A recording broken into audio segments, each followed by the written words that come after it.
میں نے یہاں پر اپنا ذاتی بزنس اسٹارٹ کرنا تھا اور پیسے میرے پاس موجود تھے۔ شہروز اور عیسیٰ بھی بابا کی ہی فیکٹری میں کام کرتے تھے۔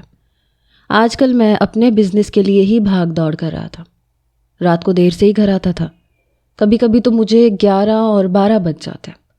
اس وقت سب سو چکے ہوتے تھے اور ویسے بھی مجھے اپنا کام خود کرنے کی عادت تھی۔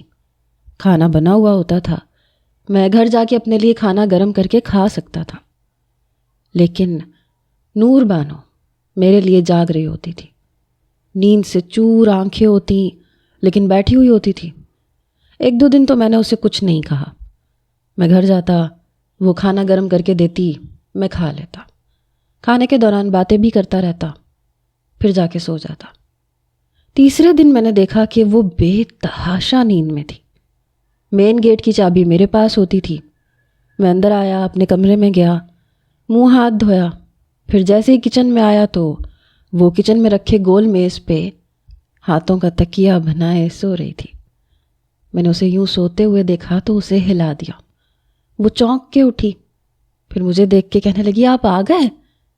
میں نے کہا جاؤ جا کے اپنے کمرے میں سو جاؤ۔ کہنے لگی نہیں، آپ کو کھانا گرم کر کے دوں گی۔ میں نے کہا تم کیوں میرے لیے جاگتی رہتی ہو؟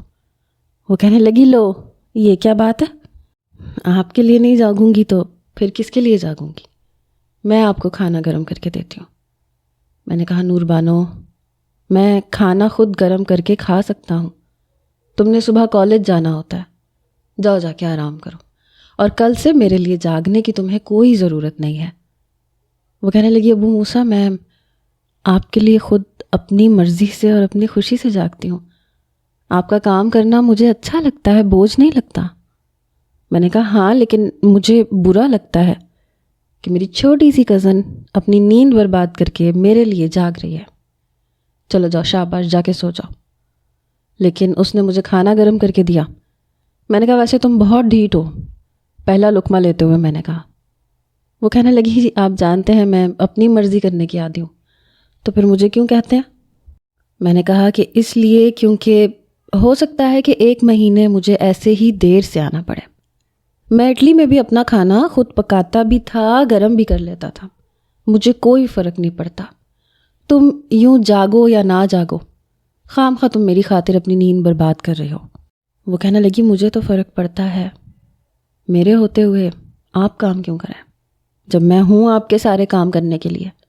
پتہ نہیں، مجھے اس کا انداز کچھ بڑا عجیب سا لگا تھا۔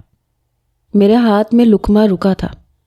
میں نے کہا دیکھو میں تمہاری ذمہ داری نہیں ہوں۔ یہ کہہ کے میں چپ چاپ کھانا کھانے لگا۔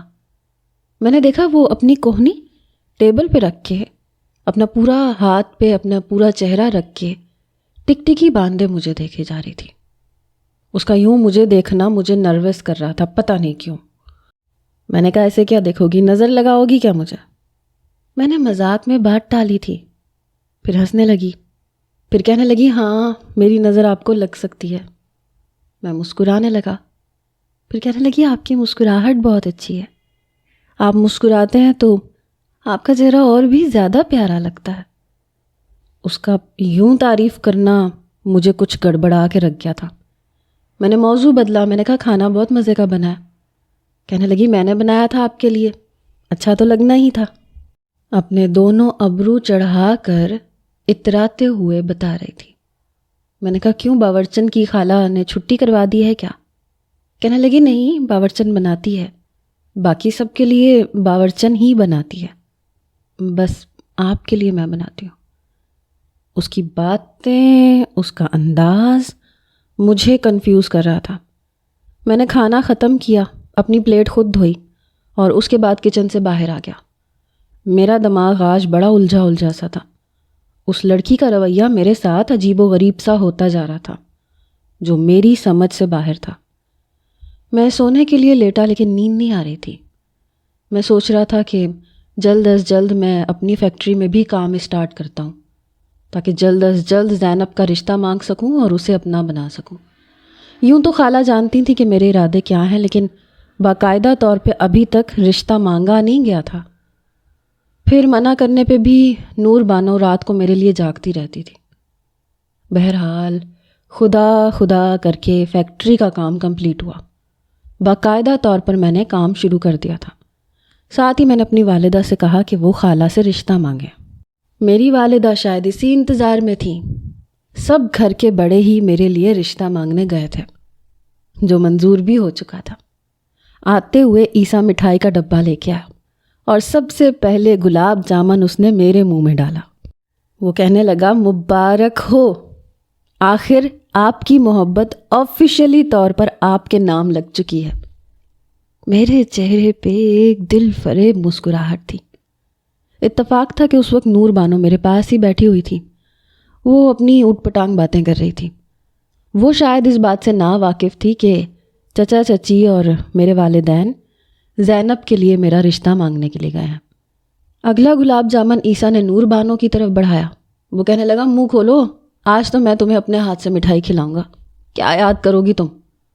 لیکن نور بانو کی تو جیسے رنگت اڑی پڑی تھی۔ اس نے عیسیٰ کا ہاتھ پیچھے کر دیا، کھڑی ہو گئی۔ عیسیٰ بھی کھڑا ہو گیا، کہنے لگا ارے لڑکی مٹھائی تو کھاؤ۔ کہنے لگی مجھے نہیں کھانی۔ پتہ نہیں بار بار وہ مجھے دیکھ رہی تھی۔ پھر اپنے کمرے میں جانے لگی، لیکن عیسیٰ نے اس کا راستہ روک لیا۔ وہ کہنے لگا مٹھائی تو تمہیں ضرور کھانی پڑے گی، دیکھو تمہاری پسند کے گلاب جامن لایا ہوں۔ مجھے تو لگا تھا تم مٹھائی کا ڈبہ مجھ سے چھین لو گی اور شروع ہو جاؤ گی۔ وہ کہنے لگی عیسیٰ مجھے مٹھائی نہیں کھانی، پیچھے ہٹو۔ وہ کہنے لگا نہیں ہٹوں گا تو کیا کرو گی؟ میں سوچ بھی نہیں سکتا تھا کہ وہ یہ سب کرے گی۔ اس نے عیسیٰ کے ہاتھ سے مٹھائی کا ڈبہ پکڑا اور زمین پہ پھینک دیا۔ کہنے لگی یہ کروں گی۔ عیسیٰ تو دیکھ کے حیران تھا۔ مجھے بڑا غصہ آیا، میں نے کہا نور بانو یہ کیا بدتمیزی ہے؟ لیکن اس نے میری بات ہی نہیں سنی، تیز تیز قدم بڑھاتے ہوئے اپنے کمرے میں چلی گئی۔ دروازہ بڑی زور سے بند کیا۔ عیسیٰ مجھے حیرت سے دیکھ رہا تھا، کہنے لگا اس پاگل کو کیا ہوا ہے؟ کون سا دورہ پڑا ہے؟ میں نے کہا پتہ نہیں کیا ہوا ہے۔ عیسیٰ زمین پہ گری ہوئی مٹھائی اٹھانے لگا، پھر کہنے لگا یہ واقعی پاگل ہے، ساری مٹھائی گرا دی۔ ابھی تک میرے والدین اور چچا چچی واپس نہیں آئے تھے، لیکن عیسیٰ تک خبر پہنچ گئی تھی، تبھی وہ سب کچھ چھوڑ چھاڑ کے مٹھائی لے کے آیا تھا۔ میں نے بھی نور بانو کے غصے کی پرواہ نہیں کی۔ میرے گھر والے واپس آ چکے تھے۔ امی بہت خوش تھی، کہنے لگی بس 10 دن بعد چھوٹی سی منگنی کی تقریب کریں گے اور اس کے چند ماہ بعد شادی، ٹھیک ہے نا؟ میں امی کے ساتھ لگ گیا۔ میں نے کہا میں بہت خوش ہوں۔ میری والدہ نے میرا ماتھا چوما، کہنے لگی سدا خوش رہو۔ سب نے مل کے ہنسی مذاق کیا، رات کا کھانا کھایا، لیکن وہ کمرے سے باہر ہی نہیں آئی۔ البتہ عیسیٰ کو چین نہیں آ رہا تھا۔ وہ کہنے لگا نور بانو نے کھانا نہیں کھایا، اسے ہوا کیا ہے؟ میں نے کہا پتہ نہیں کیا ہوا ہے، چھوڑو اسے کھا لے گی، بعد میں جب اسے بھوک لگے گی تو کھا لے گی، تم کھاؤ۔ وہ کہنے لگا نہیں بھائی، آپ کو پتہ ہے نا، چاہے وہ لڑے جھگڑے یا کچھ بھی کرے، جب تک کھانا کھاتے ہوئے مجھ سے جھگڑا نہ کر لے مجھے ہضم نہیں ہوتا، میں اسے کھانا دے کے آتا ہوں۔ میں نے کہا بس پکے جورو کے غلام بنو گے۔ کہنے لگا بس اپنے بڑے بھائی کے نقش قدم پہ ہی چلوں گا۔ میں نے کہا ایسا نہیں ہے، میں تمہاری طرح نہیں ہوں کہ ذرا سا نور بانو نے منہ کیا بنا لیا تو تمہیں چین ہی نہیں آ رہا۔ تمہاری نظریں اس کے کمرے سے ہٹ ہی نہیں رہی۔ یہ سن کے وہ کہنے لگا بڑے تیز ہیں آپ، بس یہی دیکھتے رہتے ہیں کہ میں کیا کر رہا ہوں۔ میں ہنسنے لگا۔ پھر اس نے پلیٹ میں کھانا ڈالا اور اسے ٹرے میں رکھ کر اس کے کمرے میں چلا گیا۔ سب لوگ کھانا کھا کے برتن اٹھا چکے تھے۔ میں اپنے لیے چائے بنا رہا تھا جب نور بانو کے چلانے کی آواز آئی۔ وہ کہنے لگی دفع ہو جاؤ یہاں سے، کیوں آئے ہو میرے کمرے میں؟ میں نے اس کی بلند ہوتی آواز سنی تو چولہا بند کیا، اس کے کمرے میں آ گیا، دستک دی۔ دروازہ عیسیٰ نے ہی کھولا تھا۔ کھانے کی ٹرے بیڈ پہ پڑی ہوئی تھی۔ نور بانو کی آنکھیں دیکھ کے لگ رہا تھا کہ رو رو کے سوجی ہوئی تھیں۔ میں نے کہا یہ تمہیں کیا ہوا ہے؟ کہنے لگا یہی تو میں پوچھ رہا ہوں بھائی کہ اس سے ہوا کیا ہے، بتا ہی نہیں رہی ہے، کھا جانے کو پڑ رہی ہے کسی جنگلی بلی کی طرح۔ وہ کہنے لگی عیسیٰ یہاں سے کھانا اٹھاؤ اور چلے جاؤ، ورنہ یہ کھانے کی ٹرے میں تمہارے منہ پہ مار دوں گی۔ میں نے کہا عیسیٰ تم جاؤ، میں دیکھتا ہوں اسے کیا ہوا ہے۔ میرے لیے ابھی بھی وہ چھوٹی سی ننھی منی سی گڑیا تھی، عیسیٰ نے کندھے اچکائے اور کمرے سے باہر چلا گیا۔ میں نے دروازہ بند کیا، میں اس کے سامنے بیٹھ گیا۔ میں نے کہا کیا ہوا ہے تمہیں؟ کہنے لگی جیسے آپ کو تو پتہ ہی نہیں کچھ۔ میں نے کہا میں واقعی نہیں جانتا، بتاؤ مجھے کیا ہو رہا ہے۔ میرا یہ کہنا تھا، وہ رونے لگی، پھوٹ پھوٹ کے رونے لگی۔ میں نے کہا نور بانو کیا ہوا ہے، کیوں رو رہی ہو؟ کہنے لگی اب زینب سے شادی نہیں کریں گے۔ اس کی بات سن کے میں جتنا حیران ہوتا اتنا کم تھا۔ میں نے کہا کیا مطلب ہے تمہارا؟ کہنے لگی آپ اس رشتے سے انکار کر دیں۔ میں نے کہا میں کیوں انکار کروں؟ زینب مجھے اچھی لگتی ہے۔ وہ کہنے لگی نہیں، آپ زینب سے شادی نہیں کریں گے، بس میں نے آپ سے کہہ دیا نا، آپ زینب سے شادی نہیں کریں گے۔ وہ روئے جا رہی تھی۔ میں نے کہا تمہارا دماغ تو ٹھیک ہے؟ دیکھو تم بچی نہیں ہو کہ مجھ سے جو کہو گی میں وہی کروں گا۔ اپنی ضد سے اپنی ہر بات منوا لو گی۔ یار یہ کوئی چھوٹی موٹی بات نہیں ہوتی، ہر وقت ضد نہیں کرتے کہ تمہیں کوئی کھلونا چاہیے تو تم ضد کر کے لے لو گی اور میں تمہیں دلوا دوں گا، یا تمہاری خاطر میں اپنی پسند چھوڑ دوں گا۔ اب ہم لوگ بڑے ہو چکے ہیں، تم بھی بڑی ہو چکی ہو، پریکٹیکل ہو کے سوچو۔ یہ بچکانہ حرکتیں چھوڑ دو، چلو کھانا کھاؤ۔ میں نے اپنے ہاتھ سے نوالا بنا کے اس کے منہ کے قریب کیا۔ تسلسل سے اس کے آنسو بہہ رہے تھے۔ وہ ٹکر ٹکر پہلے مجھے دیکھتی رہی، پھر میرے ہاتھ سے نوالا کھا لیا۔ کہنے لگی میں آپ کو اور آپ کی محبت کو شیئر نہیں کر سکتی، سمجھنے کی کوشش کریں آپ۔ میں نے اپنے ہاتھوں سے اس کے آنسو صاف کیے۔ میں نے کہا اس پہ بھی بات کر لیتے ہیں، پہلے کھانا کھا لو۔ شاید یہ ویسی ہی محبت ہے جیسی اپنے بھائی سے ہوتی ہے۔ اکثر ایسا ہوتا ہے، مائیں بھی اپنے بیٹوں سے ایسی ہی محبت کرتی ہیں اور بہنیں بھی۔ اسی لیے جب اس کی بیوی کے آنے کا وقت ہوتا ہے تو ماں یہ چیز برداشت نہیں کرتی کہ بیٹا اپنی محبت میں بٹوارا کرے۔ عورت کے اندر شاید یہ خصلت ہوتی ہے کہ وہ اپنی بادشاہی میں کسی دوسرے کی بادشاہت کو برداشت نہیں کرتی۔ اکثر مائیں بھی جب ساس بنے تو بہو کی دخل اندازی ان سے برداشت نہیں ہوتی، اور یہی وجہ ہوتی ہے گھروں میں ناچاکی ہوتی ہے، لڑائیاں بھی ہوتی ہے۔ کبھی کبھی اپنا چہیتا بھائی جب شادی کر لے اور بیوی کا حقدار بن جائے تو بہنوں سے بھی یہ بات برداشت نہیں ہوتی۔ میں ایسا ہی کچھ سمجھا تھا، کیونکہ میں نے ہمیشہ نور بانو کو بہن کی نظر سے دیکھا تھا۔ کبھی یہ نہیں سمجھا تھا کہ وہ شہروز کی بہن ہے، میری نہیں ہے۔ اس نے چپ چاپ میرے ہاتھ سے کھانا کھایا۔ میں نے ٹرے پیچھے کی، تھوڑا سا اس کے پاس آ گیا، اس کے سر پہ ہاتھ پھیرا۔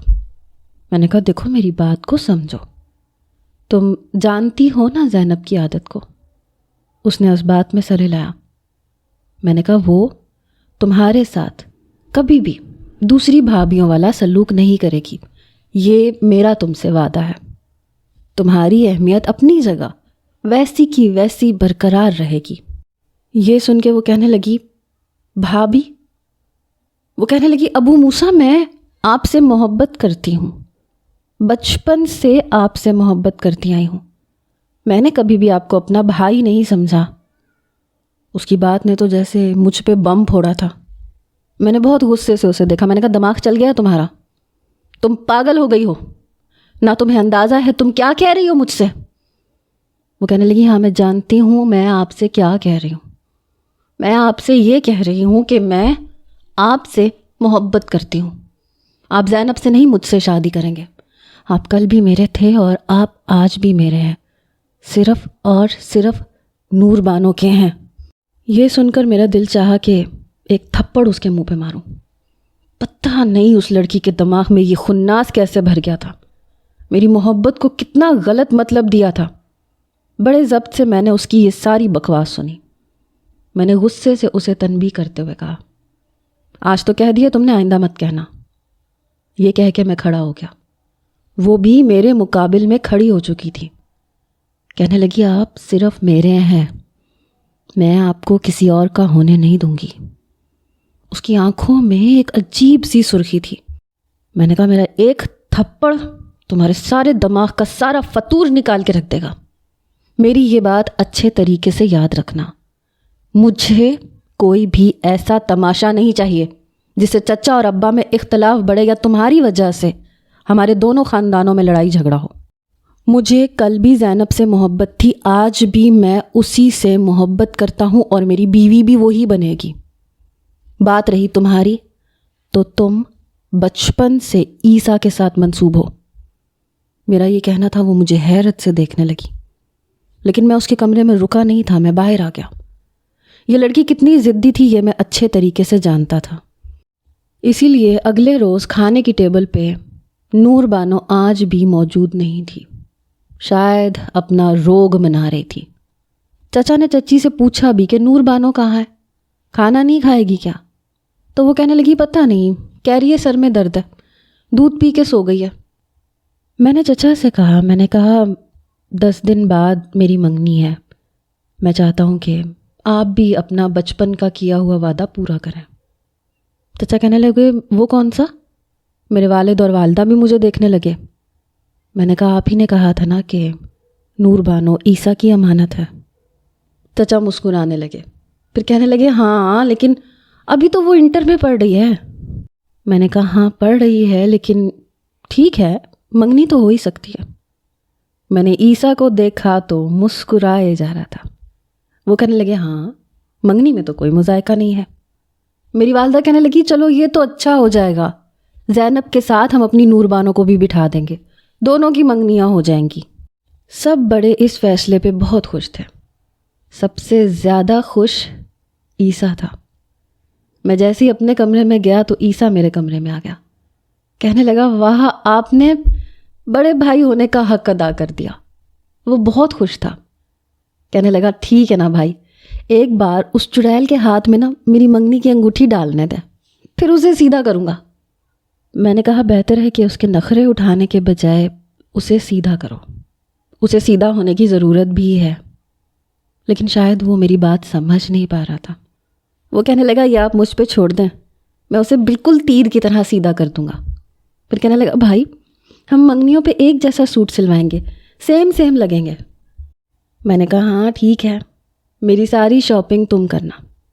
کافی دیر عیسیٰ مجھ سے ایسی ہی باتیں کرتا رہا، پھر اپنے کمرے میں جا کے سو گیا۔ میں بھی سونے کی تیاری کر رہا تھا، لیکن مجھے اپنی فیکٹری کے کچھ کام بھی تھے۔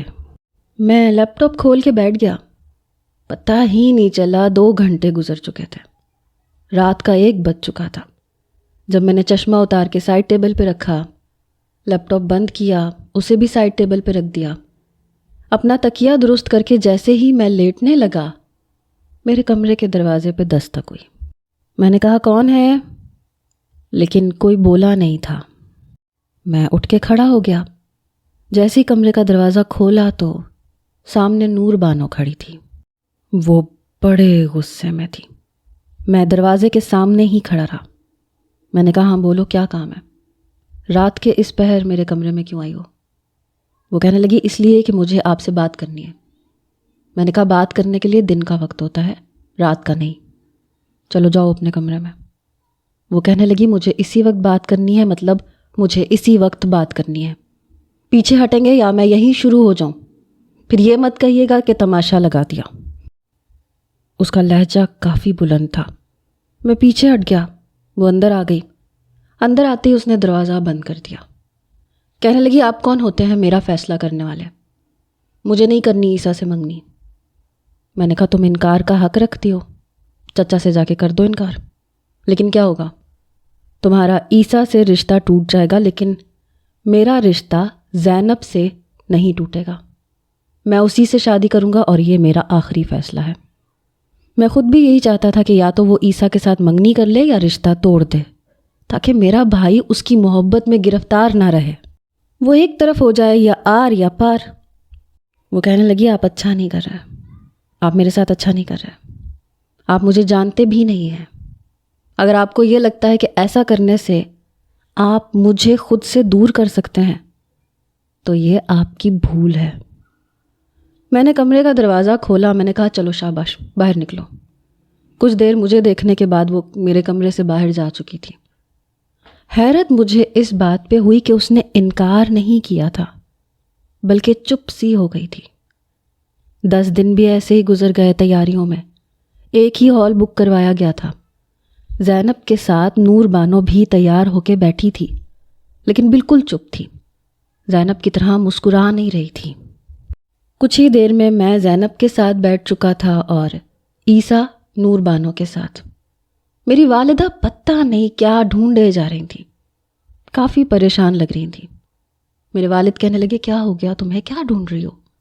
وہ کہنے لگی میں نے یہی انگوٹھی رکھی تھی جو مجھے ابو موسیٰ نے دی تھی زینب کے لیے، پتہ نہیں مل نہیں رہی۔ میرے والد کہنے لگے تم بھی کمال کرتی ہو، لاؤ مجھے دو، ایک ہی پرس میں تم خواتین کو سارا جہان رکھنا ہوتا ہے، باقی چیزیں تھیں ادھر ہی ہوگی، مجھے دو میں ڈھونڈتا ہوں۔ میری والدہ نے پرس میرے والد کو پکڑا دیا، لیکن انگوٹھی نہیں ملی۔ میں خود بھی کھڑا ہو چکا تھا، میں اپنی والدہ کا پرس دیکھنے لگا، اس میں واقعی انگوٹھی موجود نہیں تھی۔ وہ کہنے لگی پرس تو میرے ہاتھ میں تھا، میں نے یہاں کہیں رکھا بھی نہیں کہ میں کسی پہ شک کروں۔ میرے والد کہنے لگے تمہیں ہوش ہوتی کہاں ہے؟ چچا کہنے لگے چلو کوئی بات نہیں، خیر ہے، بھابھی آپ ایسا کریں، آپ اپنی انگوٹھی اتار دیں، وہ زینب کو پہنا دیتے ہیں، یہیں کہیں ہوگی، فی الحال رسم تو کریں۔ بہرحال میری والدہ نے اپنی انگوٹھی اتار کے مجھے پکڑائی، وہ میں نے زینب کو پہنائی، لیکن مجھے سمجھ نہیں آ رہی تھی کہ وہ سونے کی انگوٹھی کہاں گئی جو میں نے بڑے چاؤ سے زینب کے لیے خریدی تھی۔ دوسری انگوٹھی وہیں موجود تھی جو عیسیٰ نے نور بانو کو پہنائی تھی۔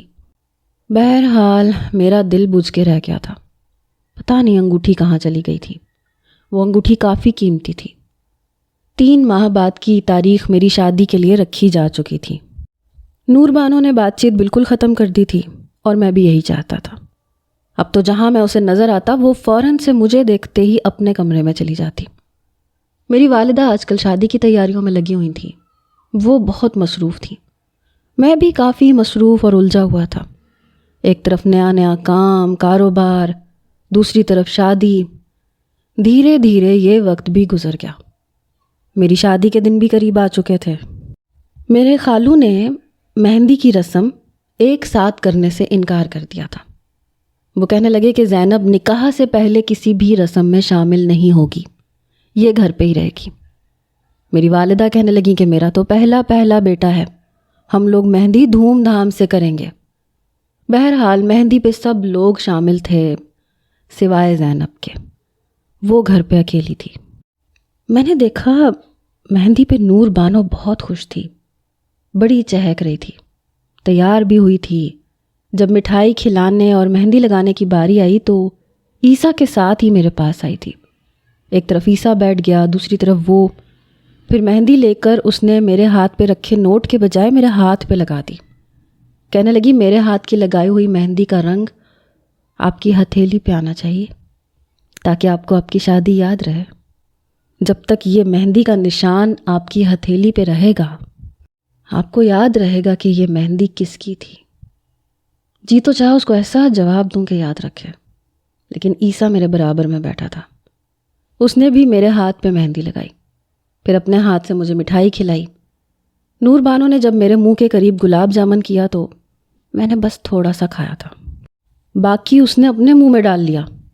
عیسیٰ کہنے لگا یہ تمہیں مجھے کھلانا چاہیے تھا، پھر خود کھاتی، بھائی کا جوٹھا کیوں کھا لیا؟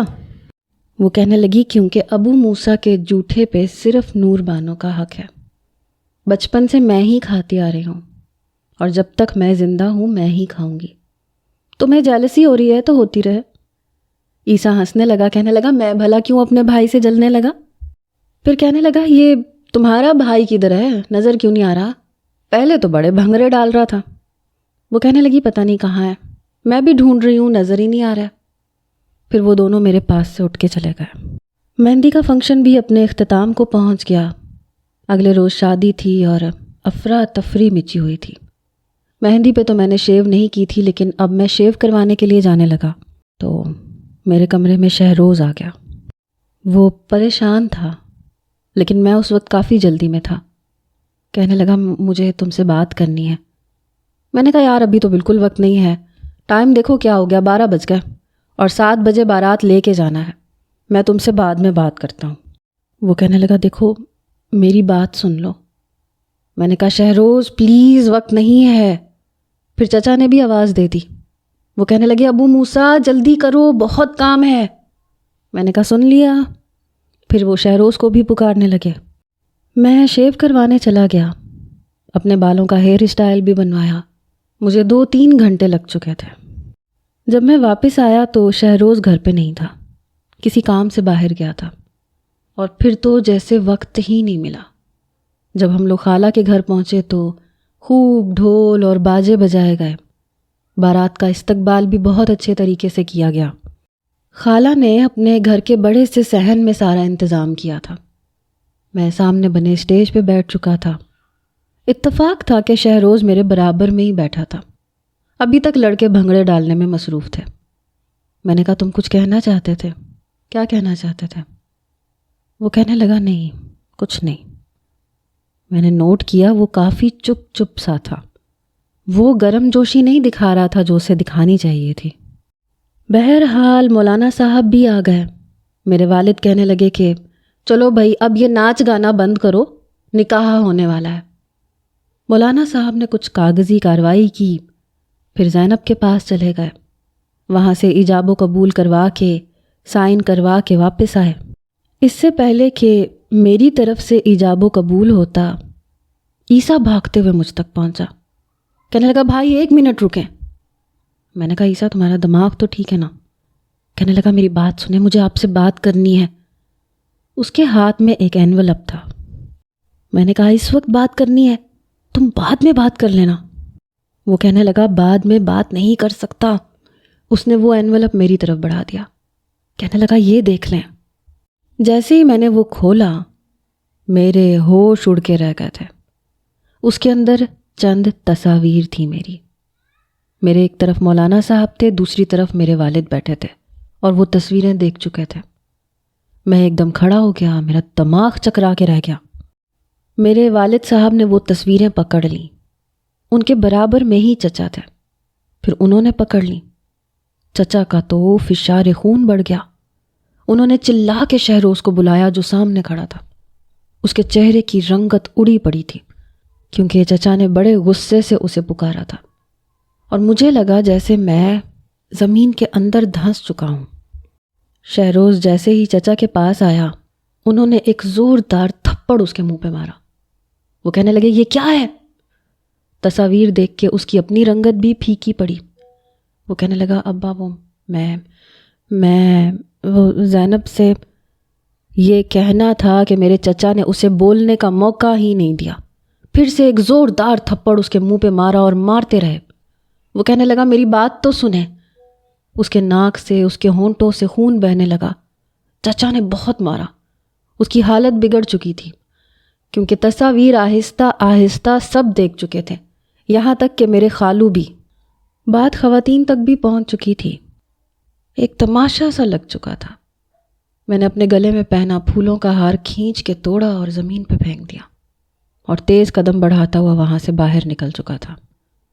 مجھے لگ رہا تھا جیسے میرے دماغ میں آندھیاں چل رہی ہیں، کوئی طوفان آ چکا ہے، یا جو کچھ تھوڑی دیر پہلے ہوا ہے وہ ایک بھیانک خواب ہے اور میں ابھی ابھی جاگ جاؤں گا۔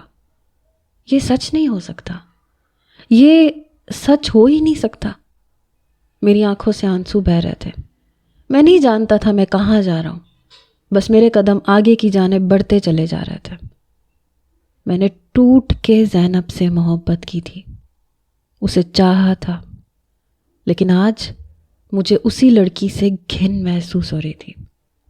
سامنے سے آتے ہوئے میں نے رکشہ روکا، اپنے گھر کا پتہ بتایا اور گھر واپس آ گیا۔ گھر کی چابی اکثر میری جیب میں ہی رہتی تھی، میرے بٹوے کے اندر۔ میں نے تالا کھولا، گھر کے اندر آ گیا۔ میں سیدھا اپنے کمرے میں چلا گیا۔ جی چاہ رہا تھا ہر چیز کو آگ لگا دوں، تہس نہس کر دوں۔ زینب ایسا کیسے کر سکتی تھی، اور وہ بھی شہروز؟ میرے دماغ کی رگیں کھینچنے لگی تھیں۔ میں سمجھ نہیں پا رہا تھا کہ یہ سب کیسے ہوا، کب ہوا، کیوں ہوا۔ میں تو 5 سال پہلے بھی کہہ کے گیا تھا کہ زینب میری ہے۔ میری والدہ نے یقیناً خالہ سے بات کی ہوگی، زینب بھی جانتی ہوگی۔ میں نے خود اس کی آنکھوں میں اپنے لیے محبت دیکھی تھی، پھر ایسا کیسے ہو سکتا تھا؟ میرا دل اس بات کے کافی منافی تھا۔ مجھے سمجھ نہیں آ رہا تھا کہ یہ ہوا کیا ہے اور کیوں ہوا ہے۔ شاید یہ بات میرے لیے ناقابل برداشت تھی۔ میرا سر بری طرح سے درد کر رہا تھا، چکرا رہا تھا۔